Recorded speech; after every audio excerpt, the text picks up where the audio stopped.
Running away from the Vance family to come here and make a fool of yourself, sister-in-law. Go back home and warm up some milk. This place is a man's arena, not a charity for a pathetic single mother. Marcus, my despicable ex-brother-in-law, hissed ruthlessly, snatching the stuffed bunny from little Luna's hands and slamming it hard onto the cold tile floor. All around 63 muscle-bound men waiting for their interviews erupted in howling laughter.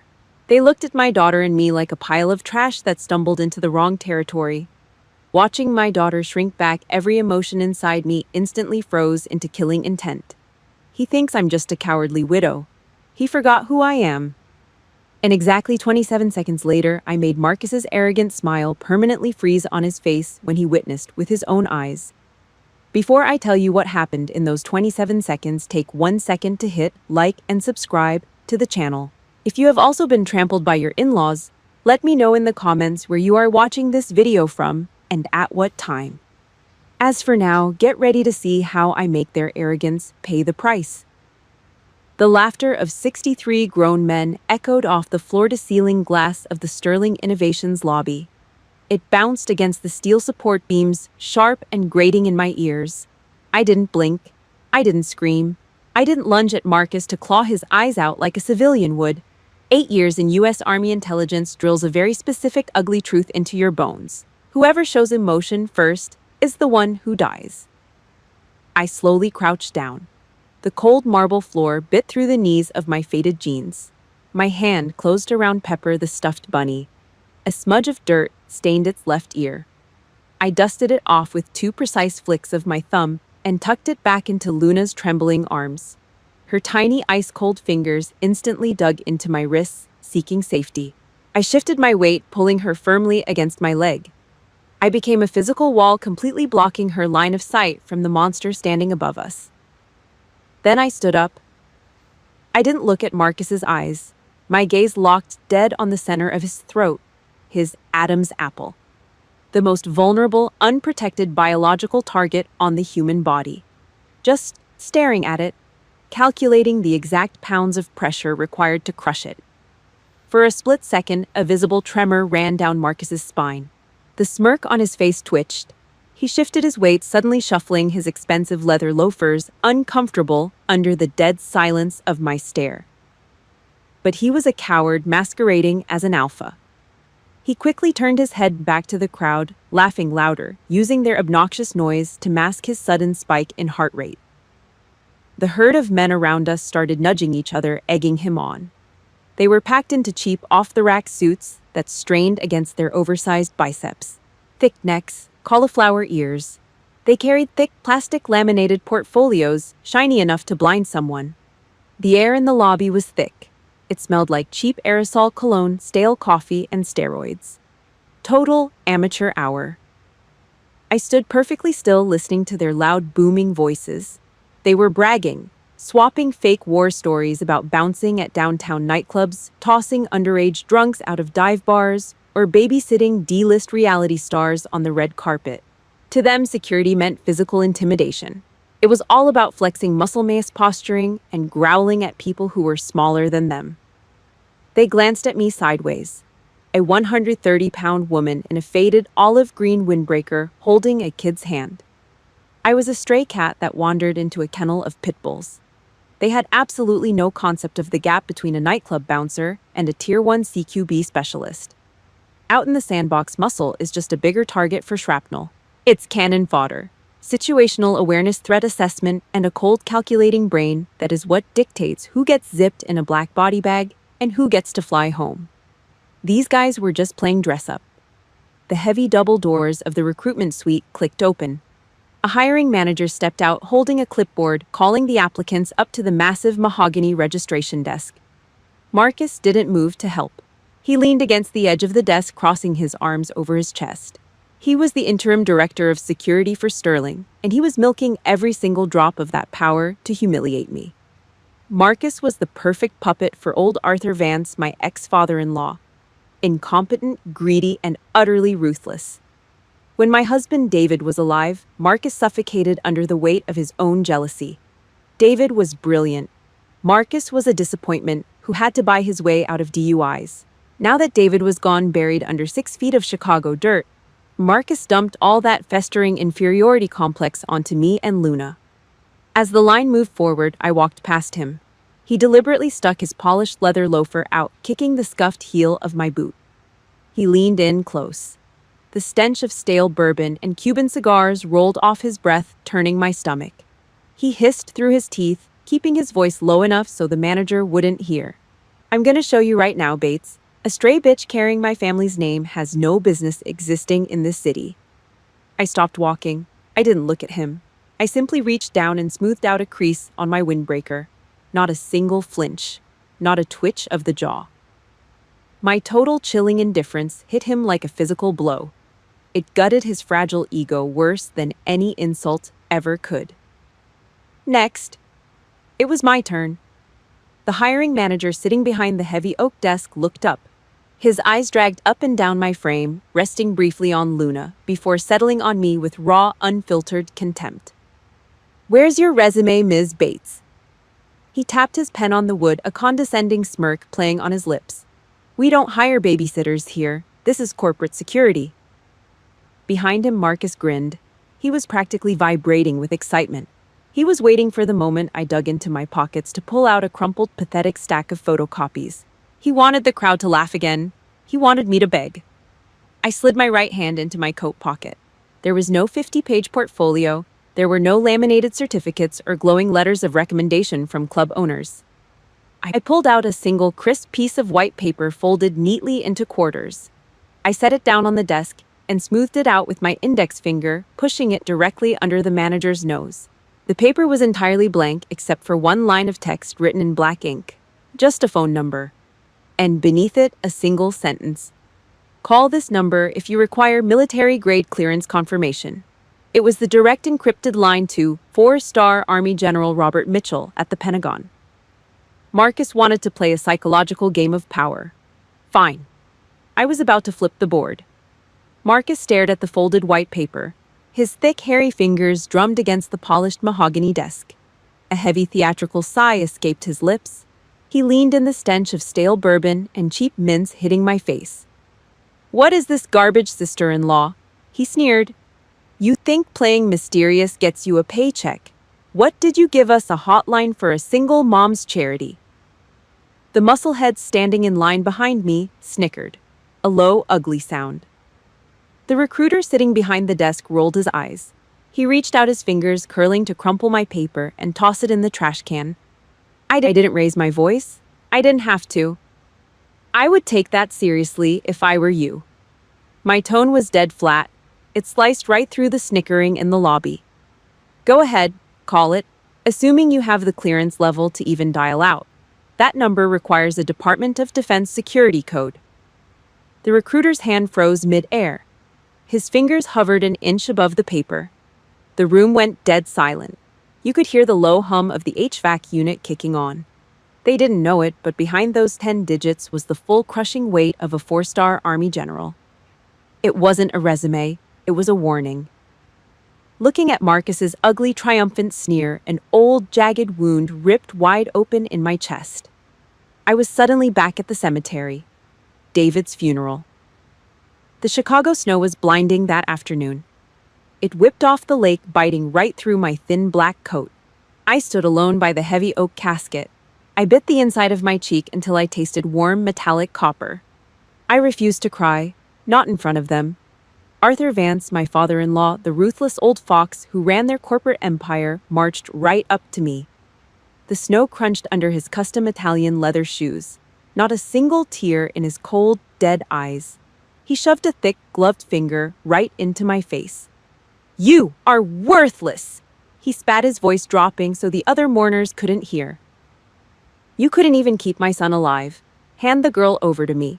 You don't deserve to breathe the same air as the Vance family for another second." My sacrifices for this country meant nothing to him. 8 years in the dirt, insurgencies, IED sweeps. My combat medals were shoved in a cheap cardboard box in the attic. Meanwhile, the Vances paraded their fake tax write-off charity plaques in their penthouse to impress local politicians. To Arthur, women were just incubators, assets used to breed heirs and maintain his grip on power. If you couldn't be controlled, you were destroyed. That freezing afternoon in the snow, I learned the hardest lesson of my adult life. Blood doesn't protect you. Blood just looks for a weak spot to swallow you whole. Round 2. The recruiter cleared his throat desperately, trying to regain control of the room. The lights in the lobby dimmed. A massive projector cast a harsh blue glare against the blank white wall. A 90-second security feed started playing. A simulated crowd assassination in a busy hotel lobby. Victor Drago stepped up to the line. 250 pounds of former private military contractor. A walking meathead. He crossed his massive arms, his breathing heavy and audible in the quiet room. He watched the screen for a full minute, then jabbed a thick finger at the wall, barking out 4 obvious concealed weapon locations. The recruiter nodded, scribbling on his clipboard. Good. Solid spots. Next. Bates. I stepped up to the tape on the floor. I didn't point. I didn't wave my hands around to look busy. Muscle memory simply took over. My eyes scanned the digital crowd, slicing the chaotic room into tactical grids. It took me exactly 9 seconds. I crossed my arms over my chest.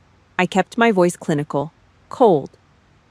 You marked the 4 obvious red zones, I said, but your PMC missed 2 fatal blind spots. Drago scoffed loudly, a wet, ugly sound in the back of his throat. I ignored him. Look behind the 3rd marble pillar on the left. The camera angle creates a 4-foot dead zone. The shadows are too thick. It's a perfect staging area for a shooter to reload or swap jackets without triggering motion sensors. The recruiter frowned, squinting hard at the grainy screen. Now look at the guy in the blue windbreaker on the far right, I commanded. He's not a guest. Watch his hands. The men in the room leaned in, their eyes glued to the video. He brushes his right pocket 3 times in 20 seconds. Nervous tick. His stride is off-center. He's walking heavy on his left foot to compensate for the weight. He's packing a compact sidearm in a shoulder holster under his left arm. He's your trigger man, and your VIP is already dead. The air drained completely out of the lobby. None of the 63 men dared to breathe. They just stared at me. The condescension in their eyes slowly morphed into raw, unfiltered shock. A few of the bouncers looked genuinely spooked. They realized they were looking at a ghost. Marcus's jaw clenched so hard I thought his teeth would crack. His smirk was stiff, practically glued to his pale face. He scrambled to hold onto his fragile authority. Lucky guess, he muttered loud enough for the room to hear. Just some desperate broad who memorized a textbook before she walked in here. I didn't answer him. Truth doesn't need to shout to prove itself. I just turned my back on his pathetic face.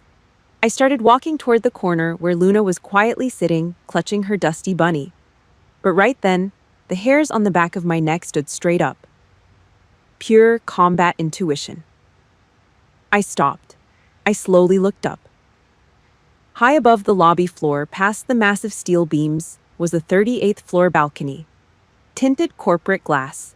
I couldn't make out a face in the dark reflection, but I felt it.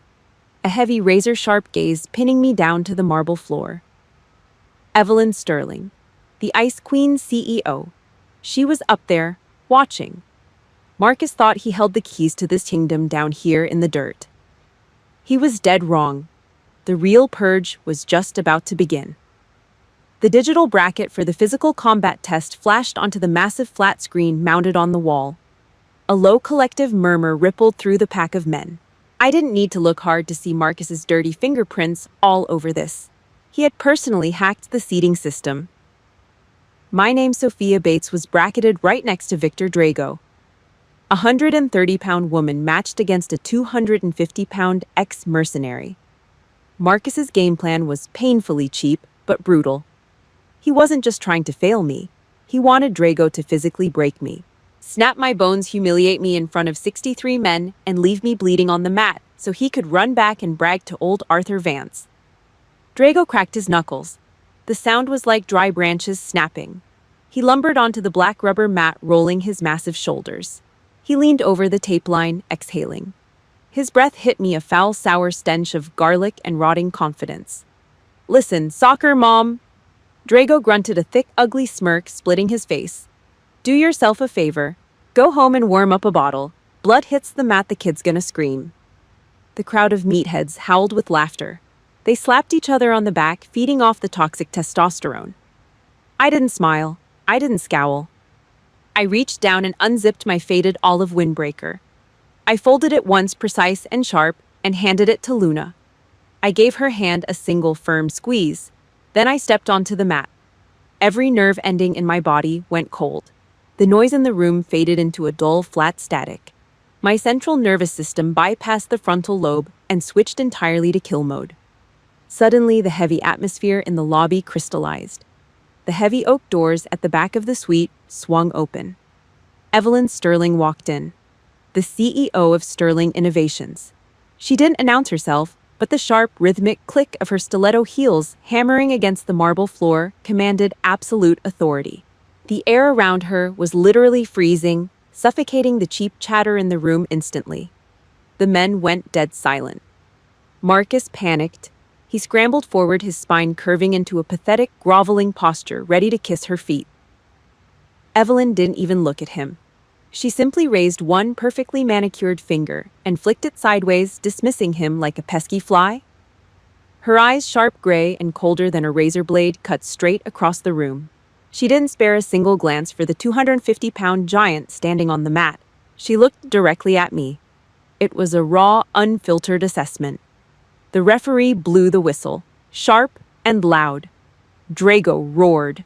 He launched himself across the mat, moving like a runaway garbage truck with no brakes. He wasn't using technique. He was using pure, blunt force trauma planning to crush me under his sheer mass in the first 3 seconds. I didn't back up. Retreat is the instinct of prey. I am the predator. As his massive tree trunk arm swung down toward my head, I didn't duck. I simply shifted my center of gravity to the outer edge of my left heel. I pivoted exactly 6 degrees. The margin of error was measured in millimeters. It was just enough. Drago's fist caught nothing but empty air. His momentum dragged him forward. He stumbled, his heavy boots squeaking violently on the rubber mat. Infuriated, he spun around and threw a wild looping haymaker. I slipped it. 1 second, he threw a 1-2 combination, sloppy, top-heavy. 5 seconds. He lunged again, trying to grapple. 15 seconds. I wasn't looking at his fists. Amateurs watch the hands. I was watching his sternum, the rotation of his hips, and the blind angle of his lead shoulder. I was buying time. I used those first 16 seconds to measure his forward velocity, map out his biological blind spots, and collect hard data. He was too slow. His balance was entirely compromised because he carried all his weight in his chest and arms. His legs were just dead weight, trying to catch up. At second 17, my pupils contracted. Target lock. The data collection was over. Drago let out a guttural scream and charged for the 3rd time, throwing his entire body weight into a tackle. This time, I didn't pivot. I stepped directly inside his guard. I slid straight into the dead zone under his right arm. Before his brain could process the proximity, my left hand shot up, slapping his thick forearm away. My right hand moved like a steel vise, clamping down hard on his elbow joint. Basic, close quarters, battle physics. Leverage over mass. I hijacked 100% of his forward momentum. I dropped my hips, planted my boots, and twisted my core with bone-snapping force. I completely neutralized his equilibrium. Slam. The entire floor shuddered. Drago hit the rubber mat face first with the sickening sound of slapping meat. I kept the pressure on the joint, locking his skeletal structure in place. He didn't even twitch. His eyes rolled back into his skull. Out cold. Total elapsed time. 27 seconds. The lobby was trapped in a dead, suffocating silence. Dozens of cell phones previously held high to record my humiliation were now frozen in mid-air. The men holding them looked like they had just seen a murder. Marcus's jaw was unhinged, his face drained of all blood, turning a sickly ash-gray color. I let go of Drago's arm. I didn't look down at him. I calmly brushed a scuff mark off my jeans and walked straight back to my daughter. Before I could even reach Luna, the crowd parted. Chloe Evelyn Sterling's executive assistant walked briskly through the sea of terrified men. She stopped right in front of me and held out a sleek black magnetic VIP keycard. "Ms. Sterling wants to see you," Chloe said, her voice tight but respectful. "Right now." The VIP elevator hummed, smooth, silent, a million miles away from the cheap cologne and testosterone sweat of the lobby down below. The polished steel doors slid open to the 38th floor. Sterling Innovations Executive Suite. It wasn't an office. It was a sterile, high-altitude fortress. Floor-to-ceiling glass wrapped around the entire floor, looking down on the sprawling, overcast gray of the Chicago skyline. The air up here felt thin. It smelled like expensive ozone and brand-new wool carpet. Everything on Evelyn Sterling's massive desk was squared away. Perfect 90-degree angles. Cold, calculated, untouchable. Luna clung to my leg. She squeezed Pepper, her dusty stuffed bunny, tight against her chest. Her big eyes took in the massive, echoing space. "It's pretty here," Luna whispered, her small voice breaking the heavy silence. "But there aren't any trees. It looks sad." Evelyn froze. The Ice Queen CEO, holding a silver pen over a stack of million-dollar contracts, stopped dead. A tiny, almost imperceptible crack formed in her armor. She looked down at my 6-year-old daughter. The harsh lines around Evelyn's mouth softened just for a fraction of a second. "I know," Evelyn said. Her voice dropped, losing its sharp corporate edge. "I'll keep that in mind." Right then, I saw it. Underneath the tailored designer suit and the ruthless capitalist exterior, Evelyn Sterling was completely alone in this glass cage. Chloe, the assistant, gently steered Luna toward a plush leather sofa near the window, handing her a plate of crackers. Evelyn turned back to me. The armor slammed back into place. She slid a thick manila folder across the mahogany desk.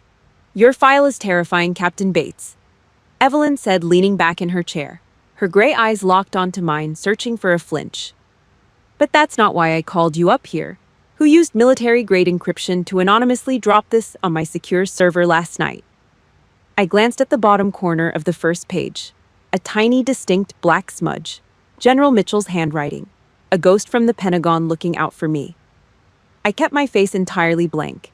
"You don't burn an asset." "I couldn't tell you, Ms. Sterling," I said, my voice dead flat. "But I do know my worth." Evelyn studied me. She was a predator in the boardroom, used to men lying to her face to get a piece of her pie. She didn't find a lie on my face. She found a brick wall. "Your proposed salary?" she asked. I gave her a number. I didn't blink. I didn't shuffle my feet.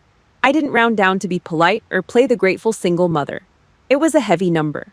The exact market conversion rate for 8 years of blood desert sand in my teeth, IED scars, and keeping high-value targets breathing in hostile territory. Evelyn didn't hesitate. She didn't throw out a counteroffer. She pulled the cap off her pen and slashed her signature across the bottom of an employment contract. "Welcome to Sterling," she said. 30 minutes later, I hit level B4 of the underground parking garage. The air down here was damp. It smelled heavily of motor oil, hot brake pads, and exhaust fumes. I popped the rusted trunk of my old sedan. The hinges groaned. I tossed Luna's backpack inside and buckled her into the back seat. The concrete basement was dead quiet, just the hum of fluorescent tube lights above. But the hair on the back of my neck stood straight up. Combat intuition doesn't have an off switch. The fight in the lobby wasn't over. The fallout was just beginning. Back upstairs, right in the middle of that 27-second takedown when I twisted Victor Drago toward the mat, I had intentionally bumped Marcus's shoulder. A standard misdirection. It took less than half a second to slip his button-sized magnetic audio bug right under the lapel of his tailored suit jacket. I reached deep into my trunk and pulled out a heavy rubber-cased Panasonic Toughbook, a military-issue brick built to survive a bomb blast. I plugged in a single tactical earpiece, flipped the heavy screen up.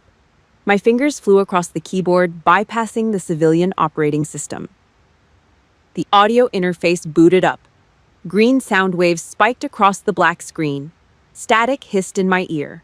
Then the heavy, panicked breathing of Marcus Vance. The sharp, rapid beeps of a phone keypad being punched. It rang twice. "Father." Marcus's voice trembled. The fake alpha who was barking orders in the lobby was gone. He sounded like a cornered, whining dog. "The bitch just got signed by Evelyn Sterling. She broke Victor's arm in half, right in front of everyone." A harsh, raspy exhale crackled through the earpiece. Even through a digital feed, I could practically smell the burnt Cuban tobacco and the pure rotting cruelty of Arthur Vance. "You are an idiot, Marcus," the old man growled. His voice was thick with absolute disgust. "You let a stray dog rub the Vance name in the dirt, on your own turf." Marcus stammered, choking on his excuses, blaming Drago, blaming the referee. Arthur cut him off. His voice dropped into a deadly flat baritone. "Evelyn Sterling's empire is about to be mine," Arthur said. "I will not allow any variables to jeopardize the merger. Fix this, Marcus. Get rid of the bitch. Kill her and the kid if you have to. Just make it look clean." The line went dead. I reached up and pulled the earpiece out. I closed the tough book. The heavy steel latch clicked. A sharp, dry echo bounced off the concrete pillars of the empty garage. My pulse didn't spike. My hands didn't shake. I didn't break down crying over a grandfather ordering a hit on his own 6-year-old granddaughter. I was out of tears for the Vance family a long time ago. Arthur Vance wanted to play the blood card to protect his throne. He wanted to use my past to dig my grave. He forgot one crucial detail. Blood is the one thing in this world I don't give a damn about anymore. I spent my first week turning myself into the perfect shadow. I didn't walk ahead of Evelyn to demand attention, and I didn't walk beside her like an equal. I stayed exactly one step behind her left shoulder. It's the tactical sweet spot. It gives me a clean, unobstructed sweep of her blind spots. It keeps my hands free. If someone makes a sudden stupid move, my draw time is under 0.4 seconds. The Sterling Innovations building was crawling with corporate vultures. The executives, the board members, the eager VP candidates in their tailored suits, they swarmed around her every time she stepped out of the VIP elevator. They all looked at her with the same hungry, calculating eyes. They wanted her chair. They wanted her equity. They wanted to see the Ice Queen slip on the marble floor so they could feed on the scraps. My eyes were different. I didn't care about stock options, profit margins, or board seats. I looked at Evelyn Sterling as a human life that needed to keep breathing. I watched hands. I watched waistbands. I watched the physical space between people. By Tuesday, Evelyn figured it out. You could see the physical shift in her posture. The rigid defensive tension bled right out of her shoulders. For the first time in her career, she wasn't being monitored by a corporate spy or a glorified bouncer hired by the board. She felt a real physical shield standing behind her. We didn't do small talk.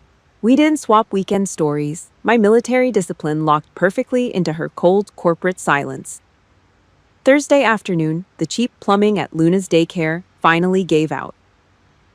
A busted pipe flooded the toddler room. I was ready to burn a sick day and take the hit on my first paycheck, but Evelyn didn't even look up from her laptop. "Bring the kid here," she ordered, her tone flat and non-negotiable. "My office is big enough." So for 3 hours, the 38th floor sat in a strange, heavy quiet. The sterile executive suite felt entirely different. There was no aggressive yelling into speakerphones, no tense board meetings. Just the rapid, heavy clack of Evelyn hammering her keyboard and the soft, waxy scratching of crayons on printer paper. Luna was sprawled out on her stomach across a $1,000 wool rug, kicking her scuffed sneakers in the air. She hummed quietly, totally oblivious to the billion-dollar empire operating around her. Every now and then, Evelyn would pause. Her eyes would dart over her monitor, just watching the kid color. Just before 5 o'clock, Luna stood up. She clutched Pepper, her dusty bunny, in her left arm and shuffled up to the massive mahogany desk. She reached up on her tiptoes and slid a piece of paper across the polished wood. Evelyn stopped typing. She picked it up. It was a crude stick figure drawing in cheap wax. A woman in a black jacket, me, a little girl holding a brown blob, and a tall woman in a gray suit. All three of us standing shoulder to shoulder under a bright yellow scribbled sun. I watched Evelyn's hands, the same hands that ruthlessly gutted failing companies and signed off on brutal layoffs. They gave a tiny, almost imperceptible shake. She didn't crinkle it. She didn't toss it into the sleek metal trash can. She smoothed out the edge of the paper with her thumb, opened her top drawer, and laid it flat inside, right next to her corporate seal. That quiet, fragile piece shattered 10 minutes later. A sharp, high-pitched ping cut through the air. It wasn't a standard desktop notification. It came from Evelyn's private encrypted server, the backdoor channel. I watched Evelyn click the mouse. The color completely drained out of her face. Her skin went pale, almost translucent in the gray Chicago light filtering through the glass. I shifted my weight, moving a half step closer to the desk to read the reflection off the glass partition. A single line of text sat in the body of an anonymous email. "You are being sold out without even knowing it." Attached to it was a blurry cell phone picture, a snapshot of a highly classified document labeled Clause 9 from Sterling's upcoming internal merger contract. I didn't need a law degree to understand what I was looking at. I looked at the file naming structure, the syntax, the psychological timing of the threat. The blood in my veins turned to ice water. I knew that playbook intimately. It was a classic dirty hit job. This wasn't some random corporate whistleblower trying to do the right thing. It was Arthur Vance. The old man wasn't just coming after my daughter. He was using his back-channel leverage with the board of directors to hijack Evelyn's entire life's work. He found a legal loophole to steal the company right out from under her. I had watched him do the exact same thing to my husband, David. Arthur stripped David's trust fund bare using fine print and dirty lawyers to force him into total compliance. Now he was running the same brutal script on Evelyn. Evelyn bit her bottom lip. Her knuckles turned white, gripping the edge of the desk.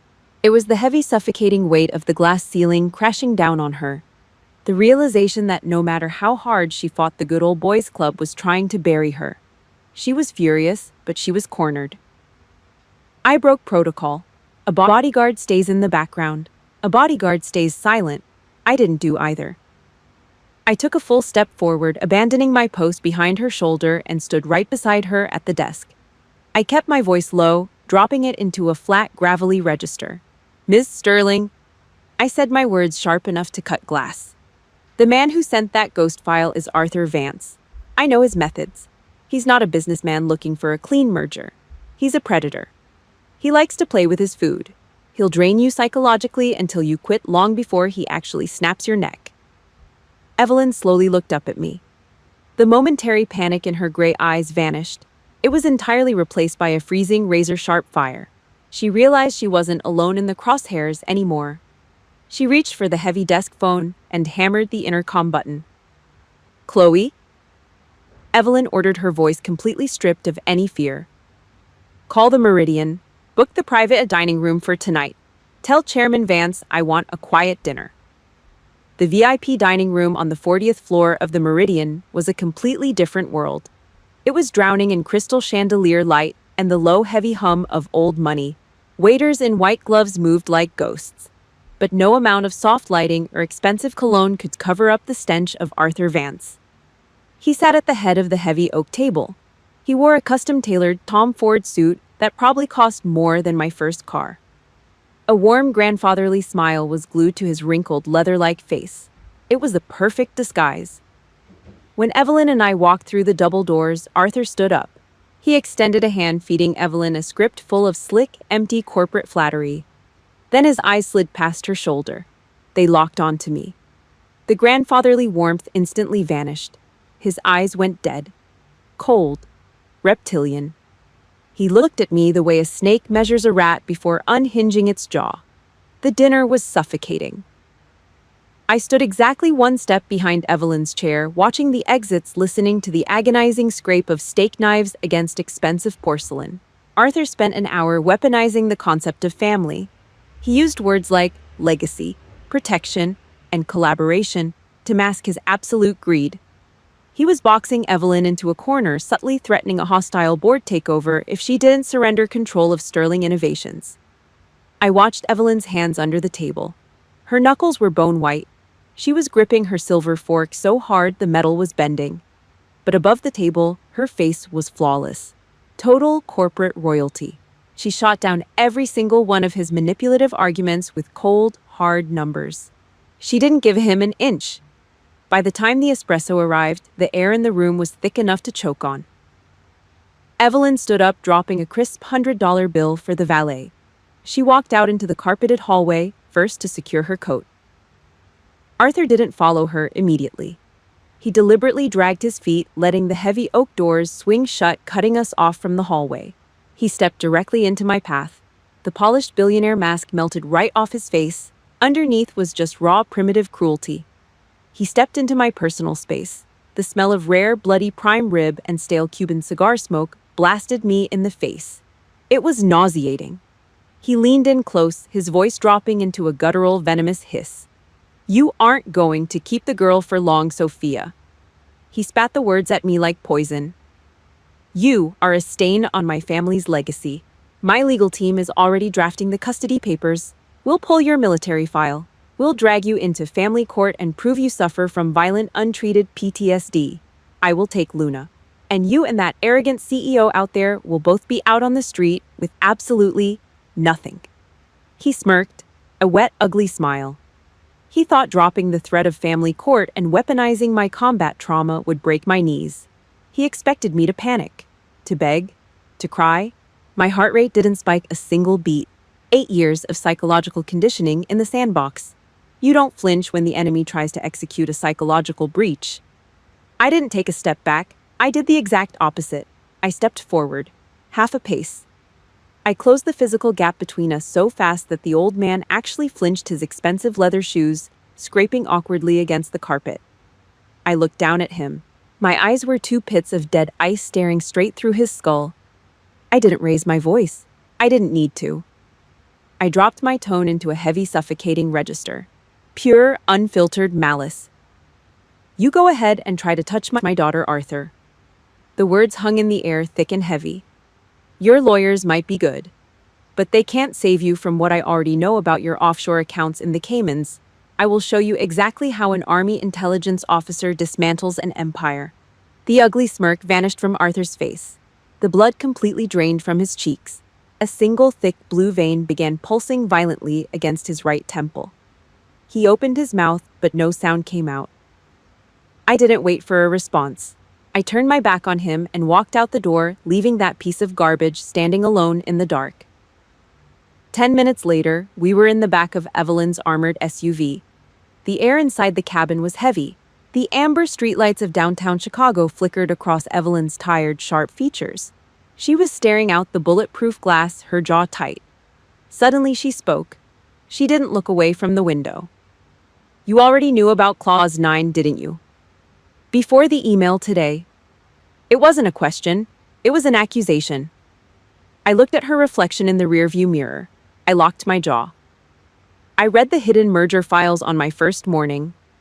I kept my voice flat, refusing to apologize. I can't act as a physical shield for you if I don't know what kind of minefield you're walking into. Arthur Vance isn't a businessman. He's a predator. He destroys things just because he can. Evelyn went completely silent. The anger in her posture slowly deflated. For the first time since she hired me, she realized I wasn't just a hired gun punching a clock. We were sharing a trench. We were hunting the exact same monster. Before she could say another word, my cell phone buzzed in my pocket. A violent, sustained vibration. I pulled it out. The screen was glowing blood red. A level 1 proximity alert from the hidden security cameras I had wired inside my apartment. Someone was kicking my front door in. I slammed the front door of my apartment and threw the deadbolt. My combat laptop was already open on the kitchen island. I bypassed the civilian firewall and dug straight into my private security feed. The screen split into 4 camera angles. Living room, hallway, fire escape, front door, nothing. Just an empty, quiet hallway, a false alarm. But I didn't relax. 8 years of pulling intel out of war zones teaches you one thing: ghosts leave digital footprints. If my system tripped, someone was testing the perimeter. I cracked my knuckles and ran a ghost protocol script bouncing my IP address through 3 different proxy servers before tunneling straight into the Sterling Innovations mainframe. I bypassed their commercial-grade security in less than 4 minutes. I started tearing through the raw surveillance logs from the B2 underground parking garage. It took me another 6 minutes to find it. A gap. Exactly 11 minutes of dead air. No error code, no system reboot. Just a clean surgical cut in the video feed. Someone with root access had manually wiped the tape. I wrote a quick tracking algorithm and followed the digital breadcrumbs. The IP address pointed directly to the Director of Security's office, Marcus Vance. He left the back door wide open. I pulled the traffic logs for the B2 gate. During that exact 11-minute blind spot, 3 heavy unmarked commercial vans cleared the security checkpoint. Marcus was smuggling bodies into the building. Private military contractors, heavy tactical gear, and signal jammers. He was laying the groundwork for a massive physical breach of the 38th floor. I reached for my burner phone to dial the Chicago PD. Then I stopped. If I called the cops now, Marcus would panic. He'd burn the evidence, wipe the servers, and Arthur Vance would slither away clean. You don't wound a snake, you crush its head. Before I could lock down my next move, a harsh, wet cough ripped through the thin walls of the apartment. Luna. The tactical board in my head shattered. I ran into her tiny bedroom. She was curled into a tight ball under her thin blanket, shaking violently. I pressed the back of my hand against her forehead. She was burning up. A mother's panic doesn't care about corporate takeovers or assassins. It just screams. I grabbed my phone and dialed Chloe. I told her I was out for the night. No explanations. 30 minutes later, there was a sharp, authoritative knock at my front door. I grabbed my sidearm, keeping it hidden behind my back as I checked the peephole. I froze. I undid the deadbolt and pulled the door open. Evelyn Sterling stood in the dim, flickering light of my cheap apartment hallway. The ruthless CEO who never tolerated personal excuses, who fired VPs for being 5 minutes late. She was holding a plastic pharmacy bag full of pediatric Tylenol and a brown paper bag smelling of hot chicken soup. She canceled a multi-million-dollar evening strategy session to drive to a blue-collar neighborhood in the freezing dark. Evelyn didn't say a word. She walked in, took off her custom-tailored designer coat, and draped it over a cheap plastic chair. She sat down on the edge of Luna's bed. She reached out, placing her cool, manicured hand gently against my daughter's burning forehead. The look in her eyes wasn't pity. It was a raw, unfiltered ache that you don't learn in a boardroom. By midnight, Luna's fever finally broke. She was sleeping peacefully, clutching her dusty bunny. Evelyn and I stepped out onto the rusted metal balcony. The Chicago winter air was brutal. It cut right through my clothes. I handed Evelyn a chipped ceramic mug full of cheap hot tea. We stood shoulder to shoulder, looking out at the endless grid of amber streetlights. David Vance, I said, my voice barely a whisper against the howling wind. My husband. Evelyn looked at me over the rim of her mug, waiting. He was the only one in that rotting, toxic family who had a soul. He saw what his father was. He saw the cruelty, the greed. David wanted out. He was ready to forfeit his trust fund, sign away his shares, just to take me and Luna and disappear. I bit the inside of my cheek hard. The metallic taste of blood flooded my mouth. And then he died. A sudden, violent car crash on a clear night. The police called it a tragic accident. I gripped the metal railing until my knuckles cracked. I know it was Arthur. David threatened his control. So Arthur removed him. Evelyn's grip on her mug tightened. The night of David's funeral, Arthur didn't even mourn. He cornered me. He told me I was dead to him, and he ordered me to hand Luna over. He wanted to strip her down and rebuild her into his next emotionless money-making machine. I looked down at the dark, icy street below. I had to call General Mitchell. He falsified military transport documents. I packed one bag, grabbed Luna, and disappeared into the night. That's why I always stay one step back, Evelyn, because every time I let someone get close, the Vance family destroys them. Evelyn slowly turned the ceramic mug in her hands. A single tear, a rare, impossible thing for the Ice Queen, slipped down her cheek, catching the dim light. She didn't wipe it away. She reached out with her free hand and grabbed my forearm. Her grip was like a steel vise. It was the ultimate unspoken bond between two women who had been pushed to the absolute edge by the dirty, ruthless power of men. If you've ever had to cut toxic family members out of your life to protect your children, hit that like button right now. Drop a comment and tell me what was the final straw that made you walk away. I read every single one of them. And don't forget to subscribe so you don't miss what happens next. Arthur Vance thinks he can steal my company. Evelyn said, her voice dropping to a dead freezing pitch. He thinks he can steal your daughter. She looked me dead in the eyes. He thinks we are just going to cry and negotiate. Tomorrow is the emergency shareholder meeting. We aren't going to negotiate, Sophia. We are going to make him bleed. I nodded. A slow, cold movement. The dark sky over Chicago finally began to crack, bleeding a pale gray dawn across the horizon. I walked back inside. I pulled a crisp black button-down shirt from my closet. I slid my arms into the sleeves and buttoned it up. Then I reached into my duffel bag. I pulled out my compact, matte black sidearm. I racked the slide. The sharp metallic clack echoed off the cheap apartment walls. I secured the holster tightly under my waistband, hiding it completely under the black fabric. The waiting was over. The war was officially on. 9 o'clock. Tuesday morning. The air inside the Sterling Innovations building was completely suffocated. 2 separate stages were set. 2 different wars. Down in the ground floor boardroom, Arthur Vance sat at the head of the long table like a king holding court. He had spent the last 12 hours pumping dirty money into the media, spinning a massive smear campaign. He had the shareholders pinned down. He was cornering Evelyn, demanding she sign the resignation papers right then and there.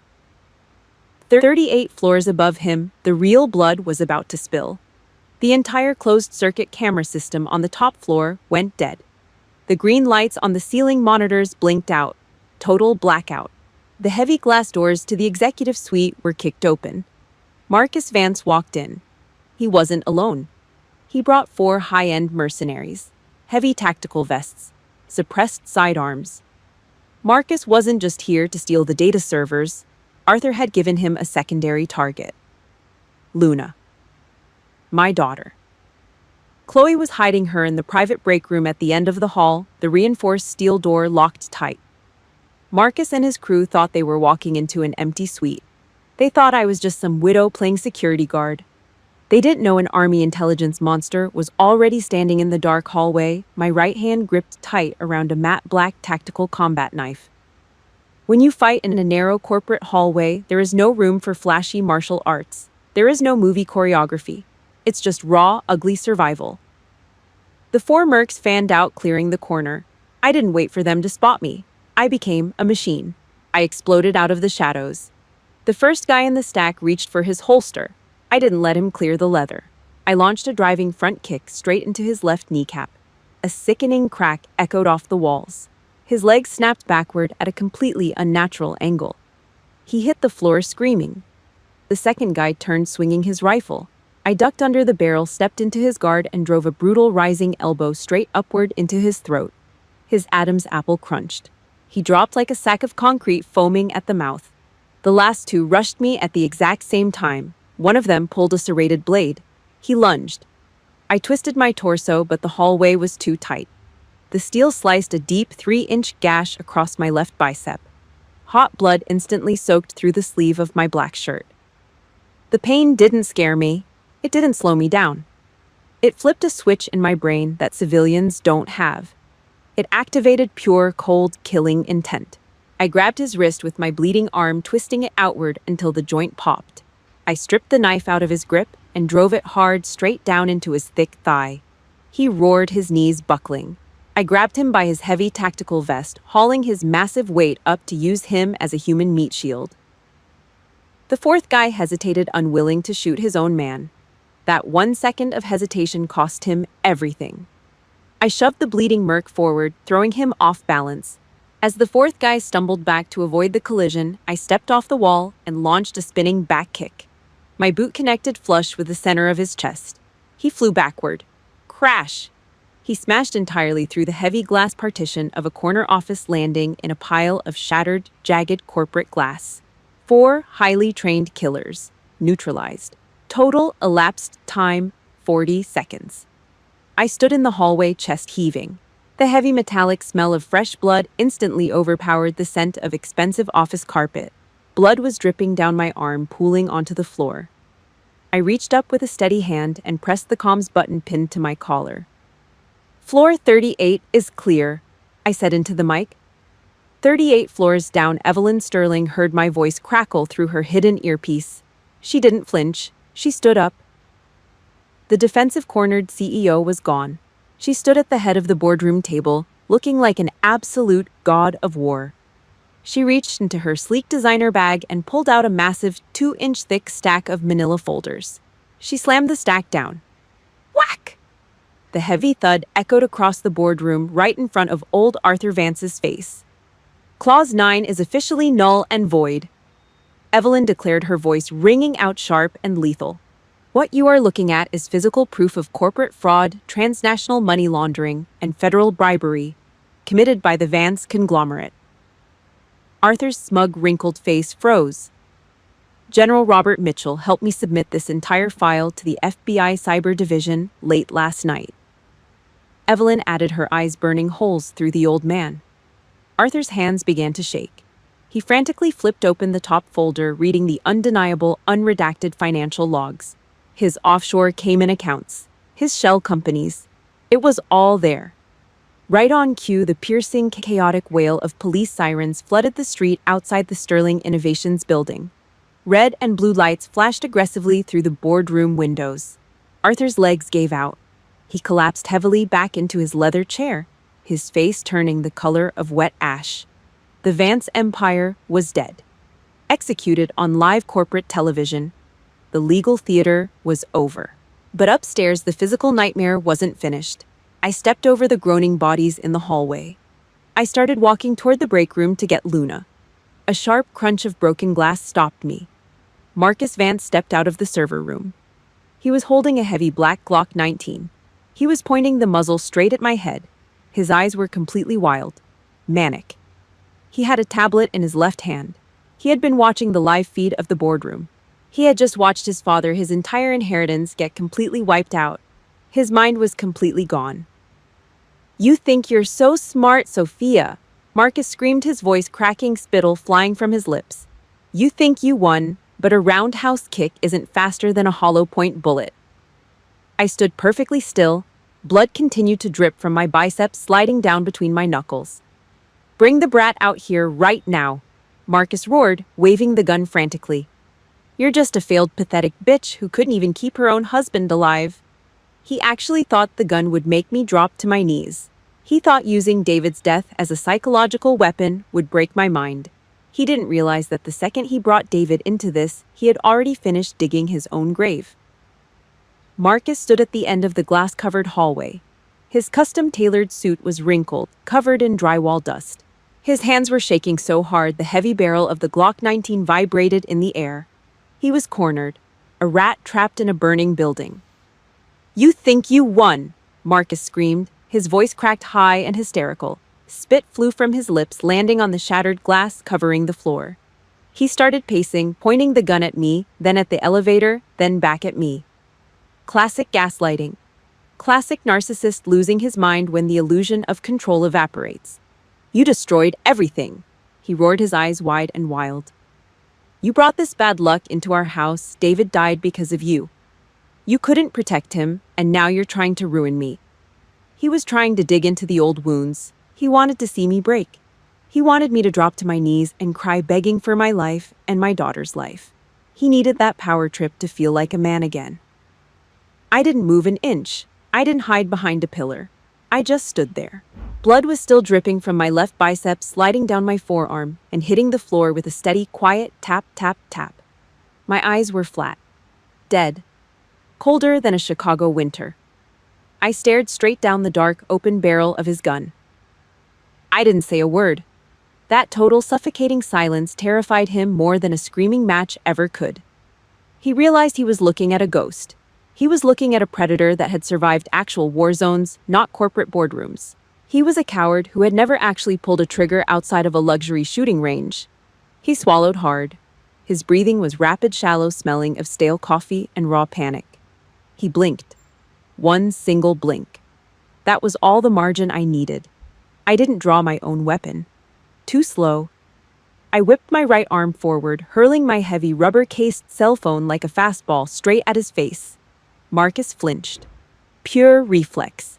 He jerked his head back, taking a clumsy half-step backward, his finger tightening on the trigger just a fraction of a second too late. Bang! The round went wild, blowing a massive hole in the acoustic ceiling tile above my head. Before the casing even hit the floor, I was already inside his guard. I moved like a shadow. My left hand, the bleeding one, slammed hard into his forearm, violently parrying the muzzle of the Glock away from my chest.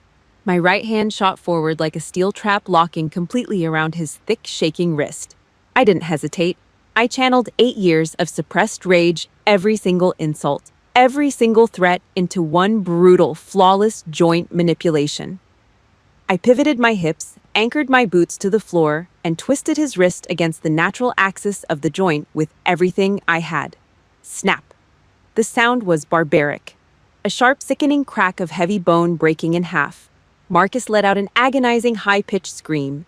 It echoed down the bloody hallway. His fingers instantly went limp. The heavy Glock dropped, hitting the glass-covered floor with a heavy metallic clatter. He collapsed. His knees slammed into the ground. He folded in on himself, clutching his ruined wrist against his chest, sobbing uncontrollably. I wasn't finished. The tactical numbness was gone. The cold anger evaporated. The mother bear woke up. I reached down and grabbed the collar of his expensive ruined suit jacket. I didn't care about the blood on my hands. I hauled his dead weight upward, dragging his pathetic, tear-stained face right up to my eye level. He whimpered, his breath hitching in his throat. I bared my teeth. I didn't yell. I dropped my voice into a low, lethal growl, driving every single word into his skull like a nail. Do not ever mention my husband's name again. I pulled him an inch closer. And do not ever reach your filthy hands toward my daughter. I released his jacket and shoved him violently backward. Marcus crashed onto his back, sliding across the shattered glass. He curled into a tight, miserable ball, groaning into his chest. The arrogant director of security. The golden child of the Vance Empire. He was completely crushed, reduced to nothing.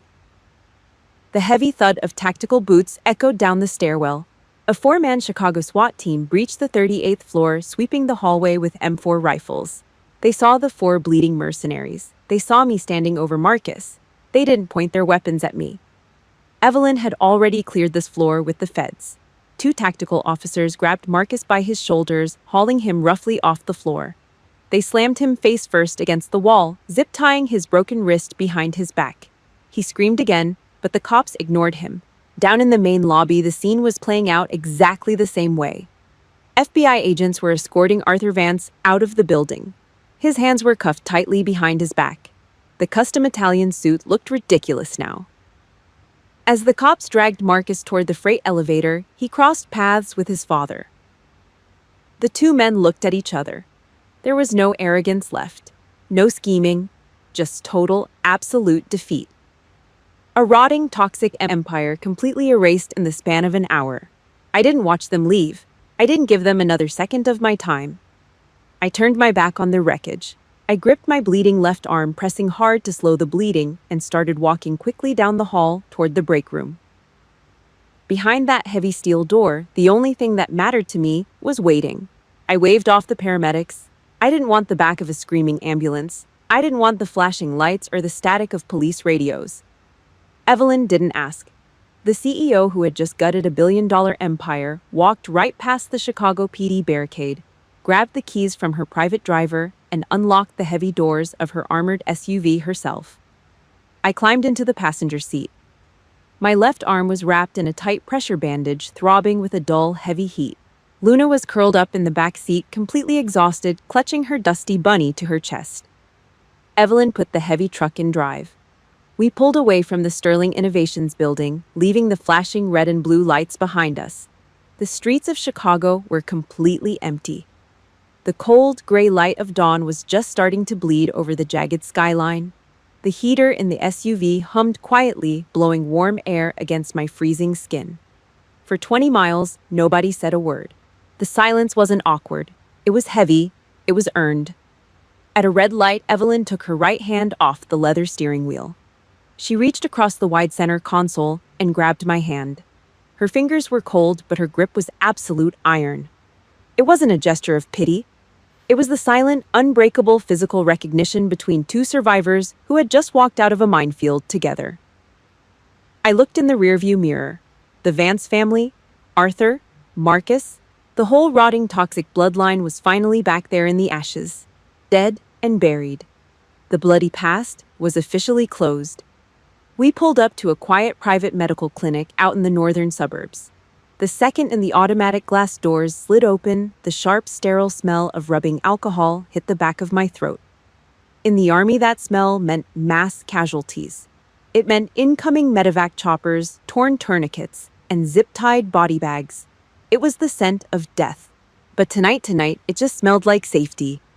I sat on the edge of a paper-lined examination table. A quiet, gray-haired doctor numbed my arm and went to work. 7 stitches. I watched the black nylon thread pull the jagged edges of my skin back together. I didn't flinch. Every sharp pull of the needle was just closing a chapter I never wanted to open again. The doctor taped a clean white gauze pad over my bicep. I rolled down the sleeve of my black shirt, buttoned it, and walked out into the waiting room. My heavy boots stopped dead on the cheap linoleum floor. The sight in front of me made my chest tighten so hard I actually forgot how to breathe. It wasn't pain. It was a massive, overwhelming wave of relief crashing down on my shoulders. Luna was sound asleep. She was curled up tightly on the ugly vinyl waiting room chairs. Her head was resting dead center on Evelyn Sterling's lap. The ruthless ice queen of the corporate world was sitting perfectly still. She had taken off her custom $1,000 gray cashmere coat and draped it gently over my daughter's shoulders, tucking the heavy wool edges under Luna's arms to keep the cold draft out. Evelyn was slowly, quietly stroking Luna's hair. The look on her face was pure, unguarded tenderness. She looked like a second mother. My boots scuffed the floor. Evelyn looked up. She smiled. Not the sharp, predatory smirk she used to cut down arrogant board members. It was a real, exhausted, genuinely beautiful smile. "She showed me the picture before she passed out," Evelyn whispered, keeping her voice low so the kid wouldn't wake up. Evelyn used her free hand to reach into her suit pocket. She pulled out a piece of paper folded into neat quarters and held it up in the harsh fluorescent light. It was the waxy crayon drawing from yesterday. But Luna had added something to it.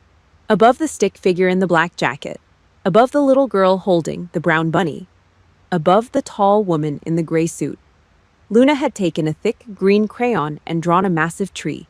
The branches stretched wide across the entire top of the page, interlocking, weaving together into a heavy, impenetrable canopy. A roof, a shield. I stared at those messy crayon lines, and I felt the last broken pieces inside my chest finally snap back together. Freedom isn't just about destroying the people who tried to break you. It's about looking around the ashes of the war and realizing you built a fortress. It's about choosing exactly who gets to stand inside those walls with you. I walked over and sat down in the plastic chair right next to Evelyn. I leaned my head back against the dry wall, listening to the soft, rhythmic sound of my daughter breathing safely under that heavy cashmere coat. For the first time in over 8 years, the corners of my mouth pulled up. A real quiet laugh escaped my chest. I didn't have to carry the whole damn world on my shoulders anymore. I wasn't alone. If you are listening to my voice right now, I need you to remember one hard truth. Blood does not make a family. Sometimes blood is just a heavy iron chain trying to drag you down to the bottom of the river. Real family is defined by respect. Real family is defined by the people who will stand in the doorway and take a bullet for you when the wolves come knocking. Strength isn't about getting revenge. It's about drawing a line in the dirt, looking the people who hurt you dead in the eye, and fiercely protecting your own boundaries. If my story gave you even an ounce of courage to get up and walk away from a table where you are no longer respected, hit that subscribe button right now. I want you to drop a comment below and tell me, who is the one person in your life that actually makes you feel safe? Type their name. Let them know they are your real family. And hit the like button so this reaches someone else out there who is sitting in the dark, needing the strength to fight back. Stand up straight. Square your shoulders. You deserve to be protected. And if they won't do it, you do it yourself.